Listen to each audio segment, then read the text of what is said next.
দর্শক মণ্ডলী, আল্লাহ সুবহানাহু ওয়া তাআলার অশেষ রহমতে পবিত্র জুমাবারে আমরা আজকে সুন্দর একটি বিষয় নিয়ে কথা বলবো।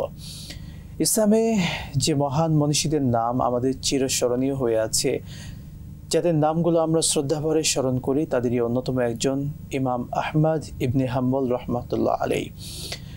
বিশ্বে যে প্রখ্যাত চারটি মাযহাব রয়েছে, সেই চার মাযহাবের অন্যতম একটি মাযহাব হচ্ছে হাম্বলি মাযহাব।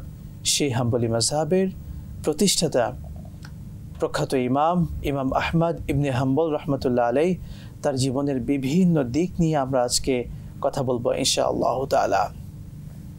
প্রথমেই ইমাম আহমদ ইবনে হাম্বল রহমাতুল্লাহ আলাইহি তার সংক্ষিপ্ত পরিচয় আমাদের প্রিয় দর্শকদেরকে জানাবেন। দিন ইসলামের ব্যাখ্যা দেওয়ার ক্ষেত্রে কোরআন ও সুন্নাহকে, হাদিস কোরআনকে মানুষের বোধগম্য উপায়ে উপস্থাপন করা, এর কল্যাণমূলক ব্যাখ্যা বিশ্লেষণ যারা করেছেন তারা হলেন মুজতাহিদ ইমাম। এবং মুজতাহিদ ইমামগণের মধ্যে যেই চারজন সেরা বা বিশ্বব্যাপী সর্বাধিক পরিচিত সমাদৃত, তাদের অন্যতম হলেন ইমাম আহমদ ইবনে হাম্বল রহমতুল্লাহি আলাইহি। ওনার জন্ম 164 হিজরি সনে এবং রবিউল আউয়াল মাসে। ওনার নাম হইল আহমদ, ওনার বাবার নাম মোহাম্মদ, ওনার দাদার নাম হলো হাম্বল, আর ওনার বড় ছেলের নাম আবদুল্লাহ। এই কারণে ওনাকে আবু আবদুল্লাহ বলা হতো। তো ওনার পুরো নামটা বেশ দীর্ঘ। উনি শাইবানি বংশের জুহালি গোত্রের, এজন্য শাইবানি এবং জুহালি বলা হয় ওনাকে। তো পুরো নামটা কিতাবে এভাবে এসেছে: আবু আবদুল্লাহ আহমদ ইবনে মোহাম্মদ ইবনে হাম্বল ইবনে হেলাল ইবনে আবদুল্লাহ আশ-শাইবানি আজ-জুহালি। তো উনি মূলত বাগদাদে জন্মগ্রহণ করেন। উনি পিতৃকুল মাতৃকুল উভয় দিক থেকে তিনি নবী বংশের অন্তর্ভুক্ত, আল হাসানি ওয়াল হুসাইনি। তো যেহেতু উনি স্বনামে স্বমহিমায় উদ্ভাসিত, এজন্য ওই বিশেষণগুলো আর যুক্ত করা হয়নি। মানে ওনার এত পরিচয়, এত বিশেষণ, এজন্য মানে অনেক বিশেষণগুলো এমনিই পাশেই রয়ে গেছে, যেগুলো হয়তো কখনো ব্যবহার হয়েছে, কখনো অধিকাংশ সময় ব্যবহার হয়নি। আসলে তিনি তো স্বনামেই পরিচিত। তো তিনি ইমাম মানে হলেন যারা মুজতাহিদ ফকি, যাদেরকে বহু মানুষ অনুসরণ করে, ব্যাপক সংখ্যায় জনগণ অনুসরণ করে, তারা হলেন মুজতাহিদ ইমাম। তো ইমামগণের মধ্যে কেউ থাকেন ফিকহের ইমাম, কেউ হাদিসের ইমাম, কেউ তাফসিরের ইমাম। ইমাম আহমদ ইবনে হাম্বল রহমতুল্লাহ আলাইহি বহু বিষয় ইমাম ছিলেন। মানে অনেকে ছিলেন একটা বিষয় ইমাম, হয়তো শুধু ফিকহের ইমাম কিংবা হাদিস অথবা তাফসির অথবা উসুল অথবা সাহিত্য, কিন্তু আদব। কিন্তু উনি কমপক্ষে 8 থেকে 12টা বিষয় ইমাম ছিলেন। অর্থাৎ তিনি যেমন ফিকহের ইমাম ছিলেন, অনুরূপভাবে তাফসিরের ইমাম ছিলেন, হাদিসের ইমাম ছিলেন, ভাষা সাহিত্যের ইমাম ছিলেন, তিনি তাকওয়ার ইমাম ছিলেন, ইমামুল মুত্তাকিন। তিনি সুফিদের ইমাম ছিলেন, ইমামুল আসফিয়া। তিনি সাধকদের ইমাম ছিলেন, ইমামুজ জুহুদ ওয়াত তাকওয়া ওয়াল ওয়ারা। এইভাবে ওনার বিশেষণ বলে শেষ করা যাবে না। তিনি শৈশবে ওনার আব্বাজান ইন্তেকাল করেন। সাধারণত আমরা দেখি বড় বড় মনীষী যারা, তাদের সকলেরই কিন্তু প্রায় একই রকম ইতিহাস। তো তিনি মায়ের কাছে লালিত পালিত হন, সম্ভ্রান্ত ফ্যামিলি। ওনার আম্মাজানের নাম ছিল সাফিয়া বিনতে মাইমুনা বিনতে আব্দুল মালিক আর শাইবানি আল আমিরি, আরবের বানু আমির গোত্রের বিখ্যাত বংশ। এবং উনি পিতৃকুল মাতৃকুল উভয় দিক থেকে বিশুদ্ধ আরব গোত্রের ছিলেন। এখানে কিন্তু এই আরব গোত্রের একটা বিশুদ্ধতার সংস্কৃতি এবং ঐতিহ্য, এগুলো আগে থেকে সংরক্ষিত ছিল। তিনি উভয় দিক থেকে আরব গোত্র বংশোদ্ভূত ছিলেন। উনি শৈশব থেকেই খুবই মেধাবী ছিলেন, অত্যন্ত মেধাবী ছিলেন, এবং পারিবারিক পরিবেশ পড়ালেখার অনুকূল ছিল, শিক্ষা সংস্কৃতি সাহিত্যে উন্নত ছিল। ওনার আব্বা মূলত সেই আব্বাসীয় খলিফাদের এই সেনা অফিসার ছিলেন। তো সেই দিক থেকে আরেকটু রাষ্ট্রীয়ভাবে ওনাদের একটু কদর মর্যাদা ছিল, এবং তিনিও লেখাপড়ার মাঝামাঝি একটা সময় তিনিও সৈনিক জীবন যাপন করেছেন, তিনিও সৈনিক হিসাবে চাকরি করেছেন। তো তিনি মূলত শৈশব থেকে লেখাপড়া করেছেন, কোরআনে হাফিজ হয়েছেন, যেহেতু অত্যন্ত মেধাবী। আর তিনি ওনার ভুলার রেকর্ড নেই, উনি যা পড়তেন তাই ওনার মনে থাকতো। আল্লাহু আকবার। তো উনি হেফজ শেষ করলেন এবং বাগদাদে তিনি লেখাপড়া করতেন। তখন বাগদাদ ছিল লেখাপড়ার একেবারে কেন্দ্রবিন্দু, এবং বিশ্বের সেরা বিশ্ববিদ্যালয় সেখানে ছিল। তিনি লেখাপড়া করলেন, করে তিনি 15 বছর বয়সের পর তিনি যেই পড়ালেখা সাধারণত 20 বছরের দিকে মানুষের শেষ হয়, ওই পরিমাণ লেখাপড়া মানে উচ্চ শিক্ষা আমরা যেটা বলি বিশ্ববিদ্যালয় শেষ করা, এটি উনি 15 বছর বয়সে শেষ করেছেন। তারপরে তিনি চিন্তা করলেন এখানে লেখাপড়া তো শেষ নয়, লেখাপড়া তো মাত্র শুরু হলো। তিনি গেলেন ইমাম আজম আবু হানিফা রহমতুল্লাহ আলাই, প্রধান শিষ্য যিনি ইমাম আবু ইউসুফ রহমতুল্লাহ আলাই, ওনার কাছে। লিলি হালাল বিউটি সোপ, বিএসটিআই কর্তৃক সনদপ্রাপ্ত দেশের প্রথম হালাল বিউটি সোপ, দীপ্তিময় উজ্জ্বল ত্বকের জন্য। তিনি ওনার কাছে শিখলেন, এবং আমরা জানি তিনিও একজন ফিকহের মুজতাহিদ ইমাম ছিলেন, কিন্তু তিনি ওনার কাছে ইলমে হাদিস শিখলেন। এখান থেকে একটা বিষয় আমরা বুঝতে পারি যে মুজতাহিদ ইমাম যারা ছিলেন তারা প্রত্যেকে একাধিক বিষয় ইমাম ছিলেন। ইমাম আবু ইউসুফ রহমতুল্লাহ যেমন ফিকহের ইমাম ছিলেন, তেমনি হাদিসেরও ইমাম ছিলেন।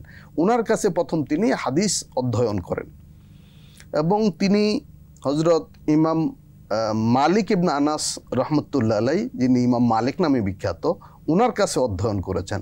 এখানে গুরুত্বপূর্ণ বিষয় হলো ওনার যারা শিক্ষক উস্তাদ, তাদের মধ্যে পৃথিবী বিখ্যাত ইমাম আবু ইউসুফ রহমতুল্লাহ আলাই, এবং পৃথিবী বিখ্যাত মুহাদ্দিস এবং মুজতাহিদ ফকি ইমাম মালিক রহমতুল্লাহ আলাই, এবং আরেকজন যে 4 ইমামের আরেকজন ইমাম শাফেঈ রহমতুল্লাহ আলাই, ওনারা 3 জনেই কিন্তু ওনার উস্তাদ।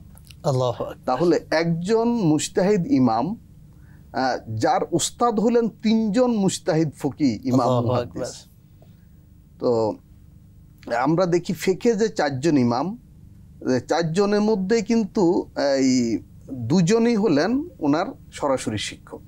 তো তিনি ওখানে লেখাপড়া শেষ করে তিনি আরবে লেখাপড়া করেন। লেখাপড়া বলতে ওই সময় তো প্রাতিষ্ঠানিক লেখাপড়ার চেয়ে ব্যক্তিকেন্দ্রিক লেখাপড়াটা ছিল বেশি। বড় কোনো শাইখ থাকতেন, স্কলার পণ্ডিত থাকতেন, তার কাছে গিয়ে লেখাপড়া করা হতো, এবং এক একটি বিষয়ে যাদের পাণ্ডিত্য ছিল বেশি ব্যাপক, এক একজনের কাছে এক এক বিষয় তিনি এভাবে অধ্যয়ন করেছেন, জ্ঞান শিখেছেন। তিনি ইয়ামান গিয়েছেন, ইয়ামানে লেখাপড়া করেছেন। ইয়ামান সাহিত্য সংস্কৃতি বিদ্যায় তখনও কিন্তু খুব বিখ্যাত ছিল। ইসলামের পূর্ব যুগ থেকেই সাহিত্য সংস্কৃতি জ্ঞানে সেটি উন্নত ছিল। সেখানে তিনি লেখাপড়া করেছেন। পরবর্তীতে তিনি চলে আসেন আবার বাগদাদে, এবং তিনি অধ্যাপনা শুরু করেন। তো বাগদাদে যখন তিনি অধ্যাপনা শুরু করেন, তখন শুরু হলো ওনার জীবনের সংগ্রামের সময়, বিপ্লবের সময়। আমরা সাধারণত দেখি মুজতাহিদ ইমাম যারা ছিলেন তারা প্রত্যেকেই সংগ্রামী ছিলেন। সংগ্রাম বলতে ন্যায়ের পক্ষে, অন্যায়ের বিরুদ্ধে সংগ্রাম করা, যে মানুষের মনোজাগতিক যে সকল বিভ্রান্তি, সাংস্কৃতিক অঙ্গনে জ্ঞানের জগতে যে সকল ভুল আছে সেগুলো সংশোধন করার ক্ষেত্রে ওনারা অগ্রণী ভূমিকা রেখেছেন। তো ইমাম আহমদ ইবনে হাম্বল রহমতুল্লাহি আলাই যখন তিনি অধ্যাপনার কাজে, মানুষকে জ্ঞান বিতরণের কাজে তিনি যুক্ত হলেন, তখন সেই বাগদাদে খলিফা ছিল মুতাসিম বিল্লাহ। মুতাসিম বিল্লাহ তিনি মুতাজিলাদের দ্বারা প্রভাবিত ছিলেন। মুতাজিলা সম্প্রদায় ছিল এই ইসলামের একটি বিশেষ গ্রুপ, যারা সরাসরি কোরআন হাদিস না মেনে এটাকে ব্যাখ্যা করে নানানভাবে ঘুরিয়ে পেঁচিয়ে মানেন। অনেকটা তারা কোরআনকে প্রাধান্য না দিয়ে যুক্তিকে প্রাধান্য দেন, তারা হলেন মুতাজিলা। তো এই মুতাজিলাদের দ্বারা প্রভাবিত ছিল খলিফা মুতাসিম বিল্লাহ, এবং খলিফা মুতাসিম বিল্লাহ চাইলেন যে ইমাম আহমদ ইবনে হাম্বল এই মতকে যেন সমর্থন করেন। এখানে অনেকগুলো বিষয় আছে, তার মধ্যে একটি গুরুত্বপূর্ণ বিষয় হলো খালকে কোরআন, মানে কোরআন কি সৃষ্টি? তো এই সহজভাবে অনেকে হয়তো ভাবতে পারেন যে আল্লাহ রব্বুল আলামিন যেহেতু খালেক বা স্রষ্টা, তাহলে কোরআন আল্লাহ কর্তৃক তৈরি করা বা রচিত, আল্লাহর বানানো, তাহলে এটা সৃষ্টি। আসলে এই কথা স্বীকার করলে অসুবিধা হবে। সেটি হলো কোরআন সৃষ্টি পরিবর্তনশীল এবং সৃষ্টি অস্থায়ী। তাহলে কোরআন হবে অস্থায়ী এবং পরিবর্তনযোগ্য, নাউজুবিল্লাহ। এতে আমাদের আকিদা, বিশ্বাস, ইসলামের যেই থট, ইসলামের যে ধারণা, এগুলো সুরক্ষিত হবে না। তখন এই আমাদের আহলুস সুন্নাহ ওয়াল জামাতের বিশিষ্ট পণ্ডিত আলেমগণ সকলেই এই বিষয়টি খলিফা মুতাসিম বিল্লাহ এবং মুতাজিলা সম্প্রদায়ের বিরোধিতা করলেন, এবং এতে অনেকেই বিভিন্ন রকমের জুলুম নির্যাতনের শিকার হলো খলিফার মাধ্যমে। সরকার বা তখন যেই মুতাজিলা রাষ্ট্রীয়ভাবে খলিফা মুতাসিম বিল্লাহর যে প্রশাসন, তাদেরকে এই বিভিন্নভাবে জেল জুলুম তারা শিকার হলেন। এবং এই ক্ষেত্রে সবচেয়ে বড় ভূমিকা রেখেছেন ইমাম আহমদ ইবনে হাম্বল রহমতুল্লাহ আলাইহি, এই খলিফার বিরোধিতা করার ক্ষেত্রে, মুতাজিলাদের বিরোধিতা করার ক্ষেত্রে। এবং তখন এই ইমাম আহমদ ইবনে হাম্বল রহমতুল্লাহ আলাইহিকে জেলখানায় বন্দি করা হয়।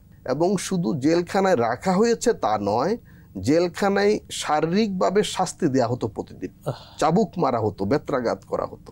সুফিয়ান ইবনে উয়াইনা রহমতুল্লাহ আলাইহি, বিখ্যাত তাবেঈ, তিনি বলেন যে আমি সাহসী মানুষ, সুপুরুষ এবং ধৈর্যশীল এমন কাউকে দেখি নাই যে আহমদ ইবনে হাম্বলকে যেমন দেখেছি। এবং ওই বন্দি অবস্থায় ওনাকে তারা এই চাবুক মারত, বেত্রাঘাত করত। 10 জন যুবক, মানে একজন ক্লান্ত হলে আরেকজন চাবুক মারত, একজন ক্লান্ত হলে আরেকজন চাবুক মারত। এভাবে রক্তাক্ত করে উনি কখনো অজ্ঞান হয়ে যেতেন। তারপর খলিফা এসে জিজ্ঞাসা করত, কাইফা ওয়াজেদতা ইয়া আহমদ, যে আহমদ ইবনে হাম্বল, এখন আপনার মতামত কি? তখন তিনি খুব শান্ত স্বরে জবাব দিতেন, ইতুনি কিতাবাল্লাহি ওয়া সুন্নাতা রাসূলি আত্তাবিকুম, যে আমি তোমার কথা তখনই মানব যখন তুমি আমাকে তোমার কথার সপক্ষে প্রমাণ দিবে কোরআন অথবা সুন্নাহ থেকে। মানে আমাকে তুমি জোর জুলুম করে মানাতে পারবে না।